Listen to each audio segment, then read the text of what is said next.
అందరికీ నమస్తే, welcome to our channel. మనం గెలవడానికి ఎప్పుడో ఒక ట్రిక్ ఉపయోగపడింది కదా అని చెప్పేసి ప్రతిసారి ఆ ట్రిక్ని ఉపయోగించడం వర్కౌట్ కాకపోవచ్చు. వర్కౌట్ కాదు అని తెలిసి కూడా అదే ఫార్ములాని మెయింటైన్ చేస్తే దాన్ని మూర్ఖత్వం అనుకోవచ్చు, లేదంటే చేతకానితనం కూడా చెప్పచ్చు. వైసీపీ పరిస్థితి ఇప్పుడు ఎలా తయారైందంటే శవ రాజకీయాల మీద ఆధారపడిపోయింది పార్టీ మొత్తం. అప్పుడెప్పుడో జగన్మోహన్ రెడ్డి గారి తండ్రి దివంగత నేత వైఎస్ రాజశేఖర రెడ్డి గారు చనిపోయిన తర్వాత అప్పుడు పట్టుకున్న శవ రాజకీయాన్ని, తండ్రి లేని అబ్బాయిని నేను ఒక్క ఛాన్స్ ఇవ్వండి అని చెప్పిన అప్పుడు మొదలుపెట్టిన ఆ జర్నీ ఎప్పటికీ కూడా శవ రాజకీయాల మీదే ఆధారపడిపోయి ఉండడం వైసీపీ పార్టీ దౌర్భాగ్యం అని చెప్పచ్చు. అందులో ఉన్న నేతలకు అర్థం కావట్లేదేమో, మనకి పాయింట్ ఉంది కదా, శవరాజకీయాలు చేస్తే ప్రజలు ఆదరిస్తారు, వాళ్ళు ట్రాప్లో పడతారు అని చెప్పేసి. ఎవరైనా ఒక్కసారి రెండుసార్లు మాత్రమే మోసపోతారు, కానీ జీవితాంతం మోసపోవడానికి రెడీగా ఉండరు. ఎందుకంటే ప్రజలు ఒకప్పుడు ప్రజలు కాదు, ఇప్పుడు టెక్నాలజీ యుగంలో ఉన్నాం కాబట్టి ప్రతి ఒక్కటి తెలుస్తుంది. సో ఒకసారి చేసిన తప్పుని మళ్ళీ మళ్ళీ చేయాలని ఎవరు అనుకోరు. అదేవిధంగా వాళ్ళు చేసిన తప్పు ఏంటంటే మిమ్మల్ని ఎన్నుకోవడం, మిమ్మల్ని నమ్మి ఎన్నుకోవడమే వాళ్ళు చేసిన తప్పు. ఆ తప్పుకు పరిహారంగా 5 ఏళ్ల పాటు నరకాన్ని అయితే అనుభవించారు. ఇప్పుడు మీరు మళ్ళీ పాత ట్రిక్స్ని మళ్ళీ ఉపయోగిద్దాము, తండ్రి చనిపోయిన తర్వాత సో నాకు ఒక ఛాన్స్ ఇవ్వండి అని చెప్పడం, తర్వాత బాబాయ్ హత్యని అడ్డం పెట్టుకుని రాజకీయాలు చేయడం, మళ్ళీ ఎవరైనా చనిపోతే వాళ్ళ దగ్గరికి వెళ్ళి రెచ్చగొట్టే వ్యాఖ్యలు చేయడం, ఇటువంటి చేసి ఇప్పుడు వైసీపీ ఏమైందంటే ఏం చేసినా సరే, రాష్ట్రంలో ఏం జరిగినా సరే దాన్ని లేవనెత్తి కులాల మధ్య మతాల మధ్య కుంపటి పెట్టి అది టీడీపీయే చేసింది, అది కూటమి ప్రభుత్వమే చేసింది అని చెప్పేసి నెట్టేస్తున్నారు. దానికి ఒక బెస్ట్ రీసెంట్ ఎగ్జాంపుల్ ఏంటంటే కర్నూలులో జరిగిన ఒక ఇన్సిడెంట్. సో ఆ కావేరీ ట్రావెల్స్ ఏదైతే జరిగిందో దానికి అప్పుడు జస్ట్ ఎవరైనా బాధపడతారు ఆ ఇన్సిడెంట్కి. అంతమంది చనిపోయారు, 20 మంది చనిపోయారు, అయ్యో పాపం అనుకుంటారు.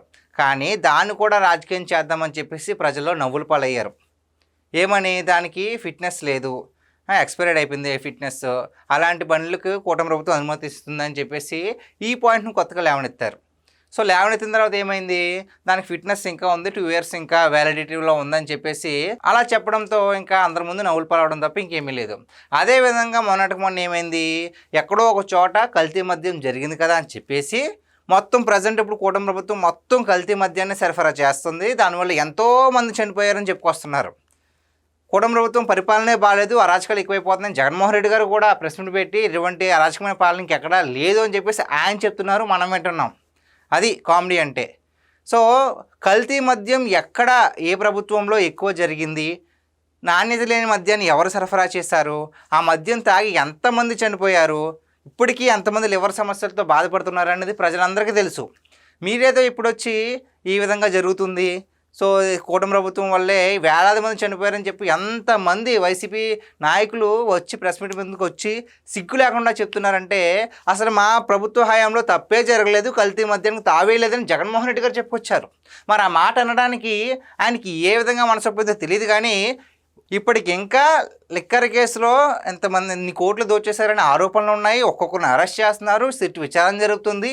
ఎంత జరిగినా సరే మళ్ళీ ఇప్పుడు వచ్చి మేము శుద్ధ పూసలం అన్నట్లుగా మాట్లాడుతున్నారు. మరి ఏం చెప్పాలి ఈ పార్టీ గురించి? తండ్రి చనిపోయిన రోజు దగ్గర నుంచి ఇప్పటికీ కూడా శవ రాజకీయాల మీద ఆధారపడుతున్నారు. అప్పుడు అలాగా, ఇప్పుడేమో ఇంకొకలాగా. ఫార్మేట్ మారింది తప్ప అక్కడ శవ రాజకీయాలు అనే కాన్సెప్ట్ అయితే మారలేదు.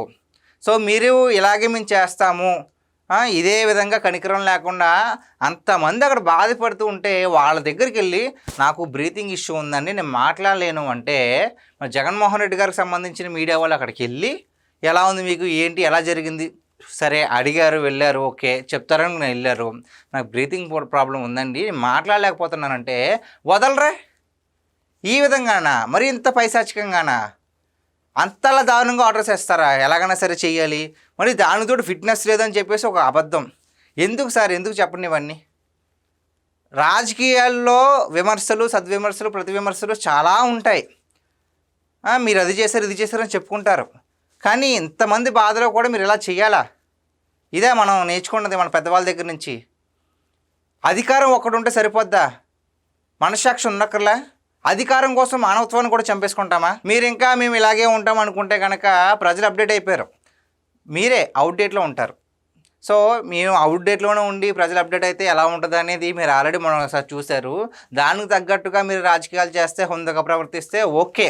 గెలిపోవటములు దేవుడెరుగు, కనీసం మర్యాదన్నా ఉంటుంది. లేదు మేము ఎలాగ చేస్తామంటే కనుక ఇక మీ పార్టీ పతనానికి చేరువ దశలో ఉందని చెప్పేసి ప్రతి ఒక్కరికి అర్థమవుద్ది. సో గాయస్, ఇది ఈరోజు మన వీడియో. ఈ వీడియో పైన మీ విలువైన అభిప్రాయాన్ని కామెంట్ రూపంలో తెలియజేయండి. Thank you.